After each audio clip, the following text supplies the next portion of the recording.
Hi guys, Andy here. I've been using my Samsung Gear Fit for about a week. I thought it was time perhaps to let you know my thoughts on it. We'll start off with the design.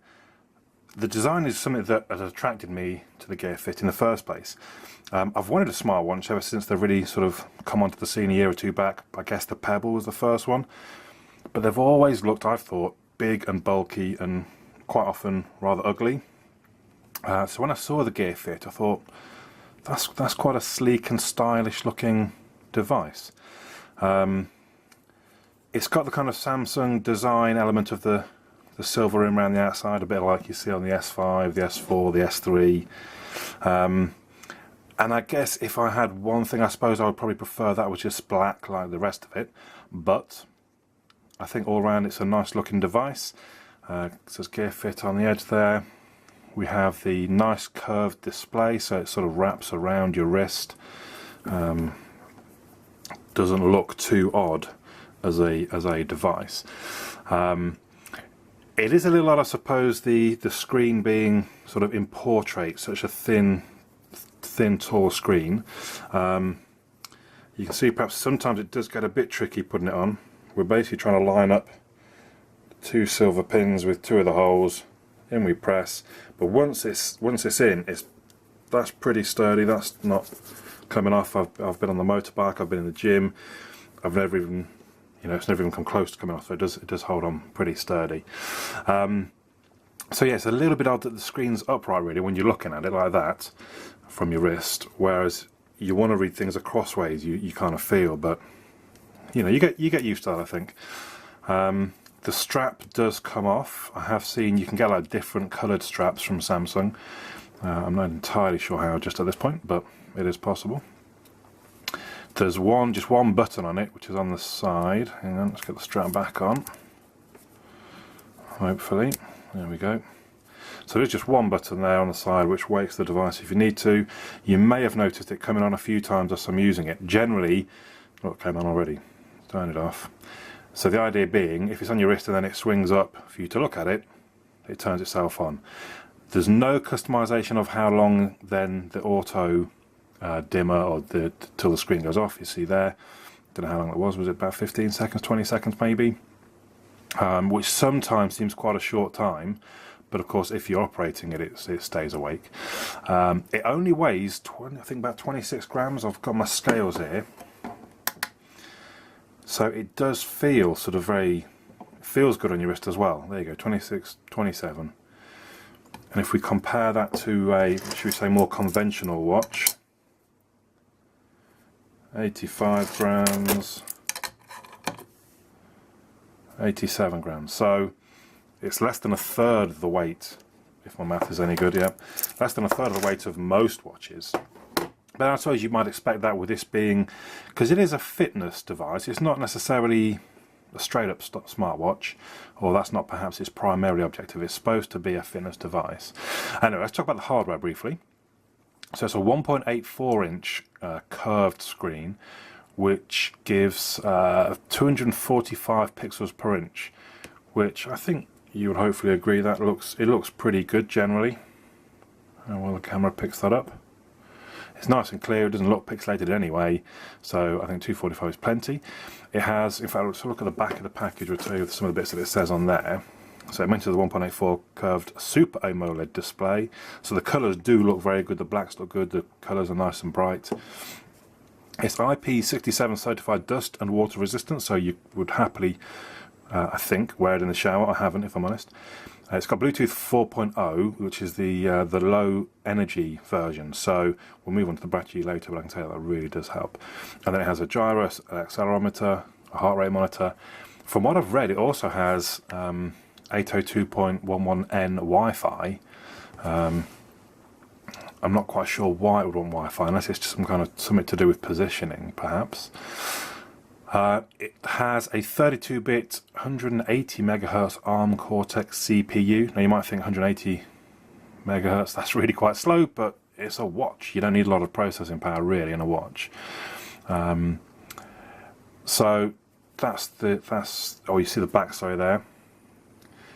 The dots there show where it connects for charging, and the heart rate sensor is the bit just here. In fact, I've left the charger element. 1 second. Sorry, I left the clip-on bit over by my bedside. So when you want to charge, that little device plugs in, and there goes a micro USB, just like would charge from your phone, basically.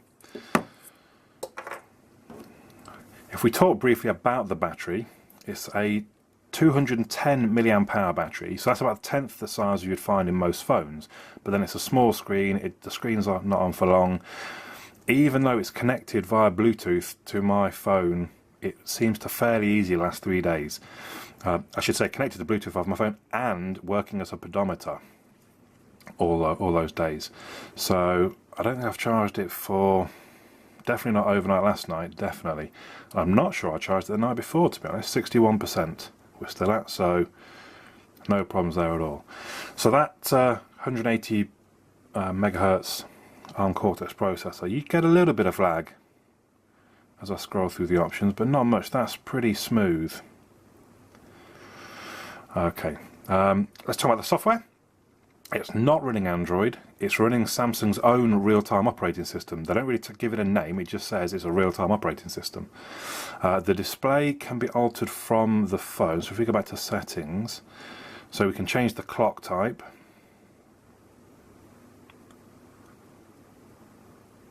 So for example, we go to that one, clock changed look, and we come back, and now it's got the weather on. It's not looking too good today. Oopsie, that happens a reasonable amount. You think you're tapping, so it worked there. You think you're tapping settings and it actually scrolls you through instead. We can change the wallpaper from, that's actually a photo of some Blue Caraco shots. So you can change to whatever wallpaper you like. Display, oh, see, happening again there. Display, brightness, wrist, so I can tell it which wrist. It's on my left wrist, yep. So it says the wake up gesture is optimized for left wrist. So you can rotate the display so that it's horizontal or vertical. So if we go horizontal, look, all of a sudden we're looking this way, which is fine. Wake up gesture. Oh, we've got font size. I haven't seen that one, to be honest. Home icons. Oh, there is. Oh, I thought that wasn't there. I do apologise. Let's crank it up to 15 seconds. Home icons are small. Font size, medium is fine. So there's quite a few options within. Then we can tell it what we want to do if we double press. I've got it wants to go to notifications, but you can have it go to all kinds of different things. Oh, we're still in the double press. Privacy lock, reset gear fit, so the privacy lock. Need a PIN number, I don't want anything, so that's fine. You get a profile where you set your height and age and things like that, and we can just see what version we're on. So in some things you can scroll through them, as you see there, and it works quite well. We'll have a quick look at the sort of the setting up of the gear fit, but on the gear fit manager. So it tells us here we're connected. We also get a permanent notification up in the top, Samsung Gear Fit ACED. Home screen styler, so we get to choose the wallpaper, which is pretty prompt. Let's go with orange for the minute. Then we get to see, I mean these are very similar to what you saw on the device. We get to see all the different clocks. That was quite cool. Some of them it downloads for you and then pushes to the phone, so that's cool. That means that they'll be able to produce more and more through time, and you can just download them. And layout, so this is the kind of, as you swipe through things, where are we, notifications, media control settings, find my device, so we can change the order of those if we wanted.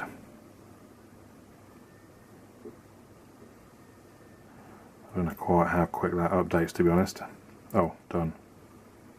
Saved. Although it still hasn't changed them on there. So, I don't know when it's going to. Let's try just pushing a different...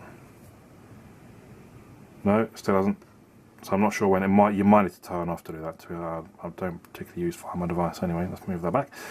excuse me, S Health settings, pedometer transfer interval 24 hours. I go down to 12 hours actually. Is that the only thing we really got there? Yep. Transfer now. We could. Any other options within that? No. Notifications. So, oh, sorry, it's loaded S Health. Come back.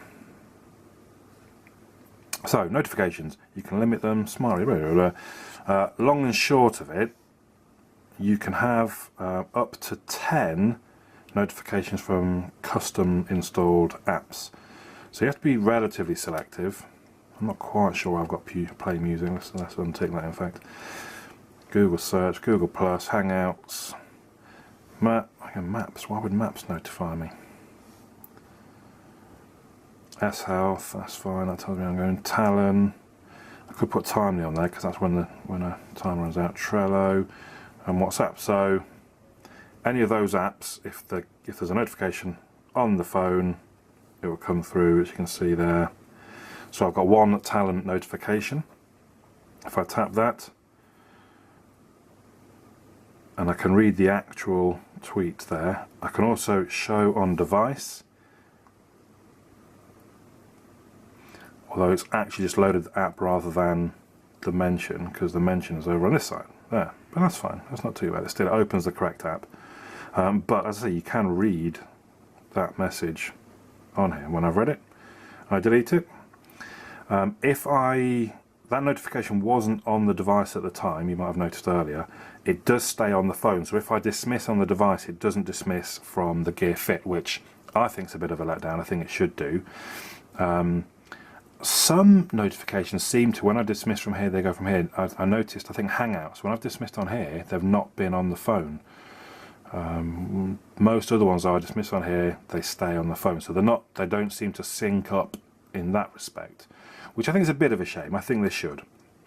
Anyway, so double press power key brings to notifications, auto lock, wake up gesture. You can have, so it's basically when you lift the device, it will turn on. What do you want it to show? You could have it default back to the clock each time. I've got it to the last few screen. I get torn between which is better, because sometimes you do want to be checking the timing. Oh, last thing you look at with notifications, and then you've got to operate the. But same thing happens via, anyway. Send help message. This is interesting. When they give him a so press your power key 3 times, it will basically text somebody saying, "Oh, I'm falling over."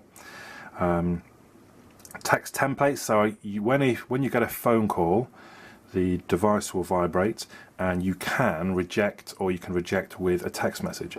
And again, give me a second, and we'll give you a brief demo. So I'm just ringing my phone.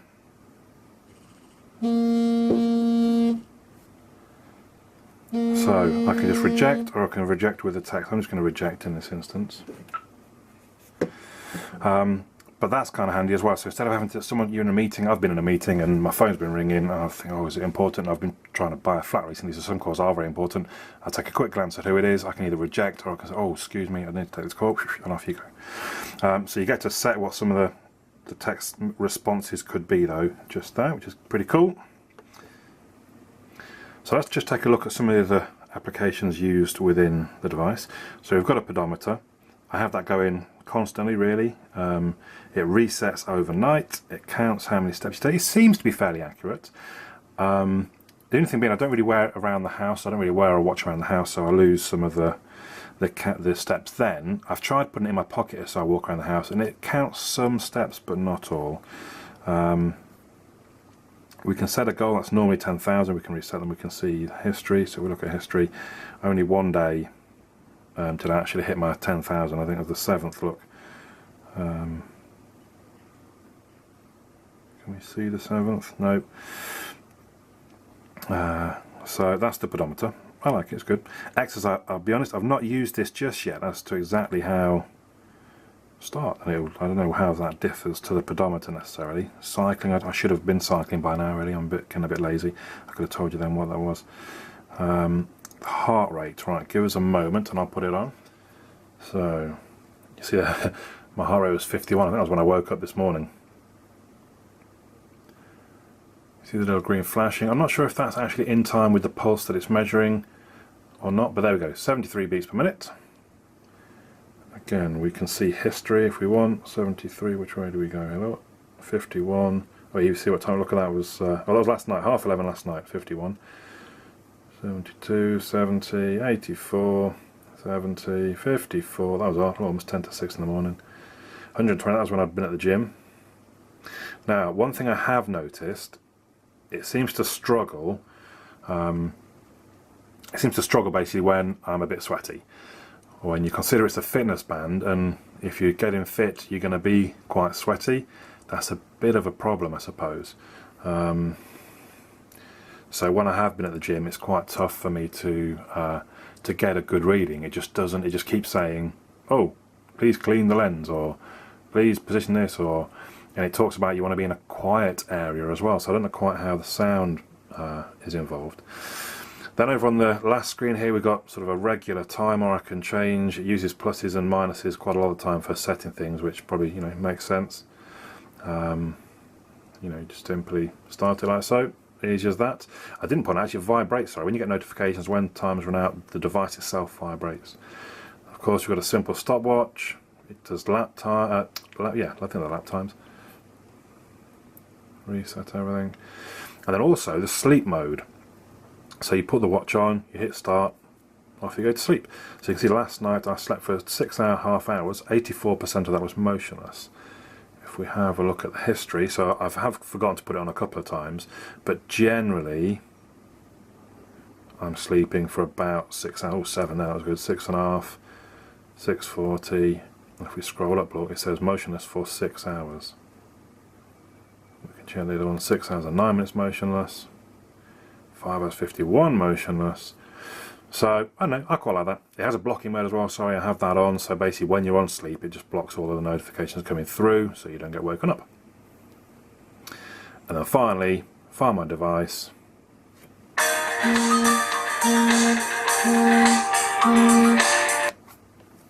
Could be handy. So there we go. So what do I think of the device? All in all, I do really like it. It feels good to wear. It's not heavy or clunky. I think it looks pretty good. I do find it very handy seeing notifications without having to take my phone out, especially things like phone calls or text messages. You're less likely to miss something important. It is a bit weird, the shape of it being such a thin. I mean, I should switch that rotation round again, really. Oh wait, can I do it on here? Maybe I can't. And the screen, as you saw there, isn't always the most responsive. Go back to vertical, there we go. You sometimes look a bit silly because sometimes you'll lift it up and it won't auto light up, excuse me. So you sort of find yourself doing it. If you've got something in your right hand, you find yourself doing it again until it works. Usually it's, you know, no more than twice you have to kind of flick and bring it around and it will turn on. I think the battery life is great, even when it's connected to your phone. It doesn't really deplete my phone's battery either. That seems to go just fine. I'll do a whole day and I still have 70% left, even though it's been connected all day. I do like having a pedometer, just because I'm trying to stay in shape, I'm trying to stay fit, and it's kind of surprising how many days normally I only clock up about 4,000 steps when you're supposed to be trying to do about 10,000. So all in all, I think it's a well designed, nicely put together, useful gadget. This one cost me £170. I think that's generally the price you're going to be looking. The Gear 2 is about 300, so for me that was quite an easy choice just to go for this. Maybe the Gear 2 would be a bit more functional, but the Gear Fit seemed to suit what I needed, really. Hopefully I've answered any questions you might have or given you a good idea of what the device is about. My name's Andy. I'll catch you all again soon.